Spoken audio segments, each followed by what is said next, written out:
Yan mga tol, nandito kami ngayon sa may Pasig. Pasig naman kami ng Beta Tao.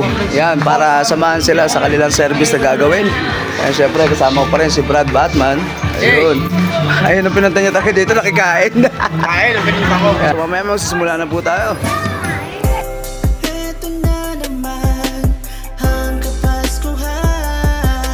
Panahon na naman ang pagbibigayan. Serbisyong sarap ang kapaki-pakinabang.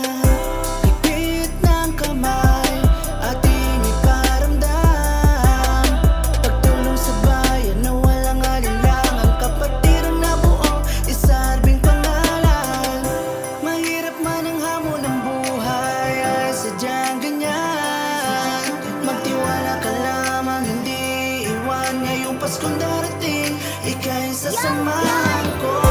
Sana ngayong Pasko ay magkasama tayo. Saan man sa mundo ay sarbito.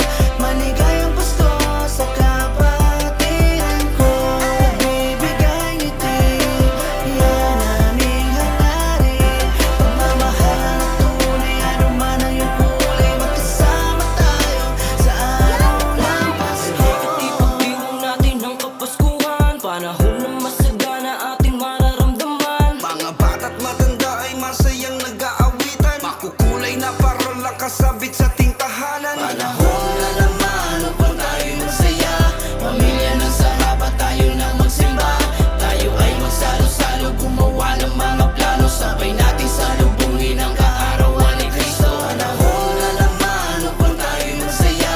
Pamilya ng sarap at tayo na magsimba. Tayo ay magsalo-salo, gumawa ng mga plano. Sabay natin salubungin ang kaarawan ni Kristo. So, ayan, dito natatapos ang service sa ginanap dito sa may Pasig ng Utol. Nasuportahan natin sa Beta Tao. Maraming salamat po sa mga sponsors namin, si Brother Valen, Brother Gerald, Brother Ivan, Brother Jubal, Brother Mark Santiago, at sa boss po namin si Aranteta. Thank you so much po. Shout out sa lahat ng chapter sa Bulacan.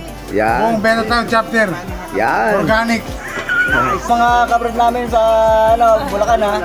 Beta Tao. Family. Hindi kalimutan. Merry Yeah. Christmas, Beta Tao. Shout out sa lahat ng Beta Tao chapter, sa community, at lalo na sa Clara M. Recto alumni. Yan.